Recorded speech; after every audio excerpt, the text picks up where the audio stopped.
സീസണിലേക്ക് കടന്നിരിക്കുന്നു. കഴിഞ്ഞ സീസണിൽ 84 ദിവസങ്ങൾക്കു ശേഷമായിരുന്നു കുടുംബത്തെ കൊണ്ടുവന്നിരുന്നതെങ്കിൽ ഇത്തവണ ഇത് വളരെ നേരത്തെയാക്കിയത് മത്സരാർത്ഥികൾ മറ്റ് കണ്ടന്റുകൾ നൽകാത്തത് കൊണ്ടാണെന്നാണ് ഒരു വിഭാഗം പ്രേക്ഷകരുടെ അഭിപ്രായം. ആദ്യ ദിവസം വീട്ടിലേക്ക് എത്തിയത് അൻസിബയുടെയും ഋഷിയുടെയും കുടുംബമാണ്. തുടക്കത്തിൽ മറ്റു സീസണുകളേക്കാൾ സജീവമായിരുന്നെങ്കിലും പിന്നീട് മത്സരാർത്ഥികൾ പിന്നോട്ട് പോയെന്നാണ് പ്രേക്ഷകരുടെ ആരോപണം. എന്നാൽ കഴിഞ്ഞ സീസണേക്കാൾ TRP ഉള്ളത് ഈ സീസണിലാണെന്നാണ് യാഥാർത്ഥ്യം. ഈ സീസണിൽ ആരൊക്കെയായിരിക്കും ഫൈനൽ 5-ൽ എത്തുക എന്ന് പ്രവചിക്കുന്ന ഒരു കുറിപ്പും ഒരു പ്രേക്ഷകൻ പങ്കുവെക്കുന്നുണ്ട്. പ്രേക്ഷകൻ പങ്കുവെച്ച കുറിപ്പ് പ്രകാരം കഴിഞ്ഞ സീസൺ ആകെ നോക്കിയാൽ ഒരു വാഴ സീസൺ ആയിരുന്നു.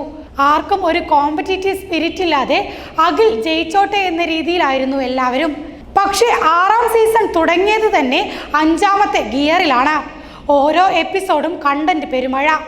ജാസ്മിനെ പോലെ ശക്തമായൊരു വനിതാ മത്സരാർത്ഥി, രതീഷ്, ജിൻഡോ പോലെയുള്ള കണ്ടന്റ് മേക്കേഴ്സ്, റോക്കിയെ പോലെ മാസ് ഇമ്പാക്റ്റ് ഉണ്ടാക്കുന്ന മത്സരാർത്ഥി, ഗബ്രിയെ പോലെ ടാസ്ക് ചെയ്യാൻ മിടുക്കനായൊരാൾ, റസ്മിനെ പോലെ ആക്റ്റീവായൊരു കോമണർ.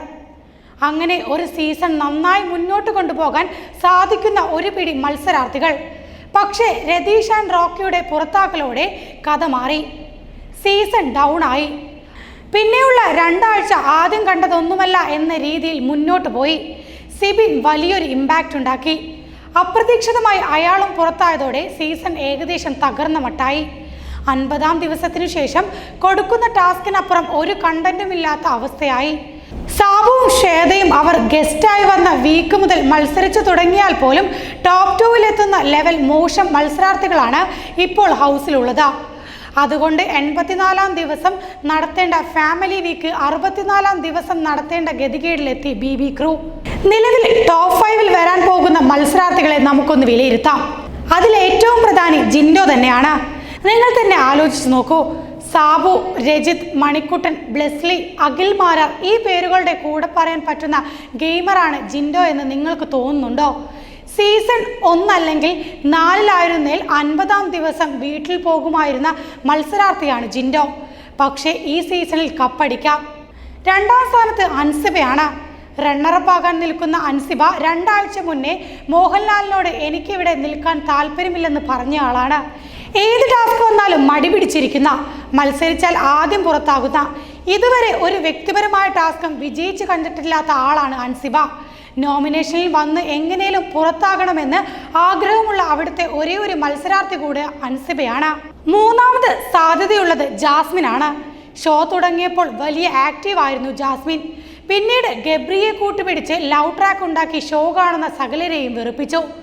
ഇപ്പോൾ അവൻ പുറത്തായതിനു ശേഷം കിളി പോയി നടപ്പുണ്ട്. ഗെയിമൊക്കെ തീർന്ന മട്ടാണ്. 4ാം സ്ഥാനത്ത് വരുന്നത് അഭിഷേകാണ്. PR ടീം പൊക്കിക്കൊണ്ട് വരുന്നതല്ലാതെ ഇയാൾ അവിടെ വാ തുറന്ന് സംസാരിക്കുന്നത് ഞാൻ കണ്ടിട്ടില്ല. ആദ്യം പുറത്തായ രതീഷ് ഉണ്ടാക്കിയ കണ്ടന്റ് പോലും 50 ദിവസമായിട്ടും ഇയാൾക്കുണ്ടാക്കാൻ പറ്റിയിട്ടുമില്ല. ഇനി 5ാം സ്ഥാനത്ത് വരാൻ സാധ്യതയുള്ള അർജുനാണ്. അഭിഷേകിന്റെ മറ്റൊരു പതിപ്പാണ് അർജുൻ. ഏതെങ്കിലും ടാസ്ക് വന്നാൽ ചെയ്യും, അതല്ലാതെ യാതൊരു കണ്ടന്റുമില്ല. ശ്രീധുവിന്റെ പുറകെ നടക്കുന്നത് കാണാം. അതെന്തിനാണെന്ന് അവനും അറിയില്ല, അവൾക്കും അറിയില്ല. ഇതാണ് ഇപ്പോഴത്തെ ബിഗ് ബോസ് വീട്. പുറത്ത് തനിക്കാണ് പിന്തുണ എന്ന് മനസ്സിലാക്കി ജിൻഡോ ഗെയിമൊക്കെ അവസാനിപ്പിച്ച മട്ടാണ്. എങ്ങനെയും തട്ടിമുട്ടി 100 ദിവസം കപ്പും കൊണ്ടുപോകണമെന്ന രീതിയിലായി അയാളുടെ ഗെയിം.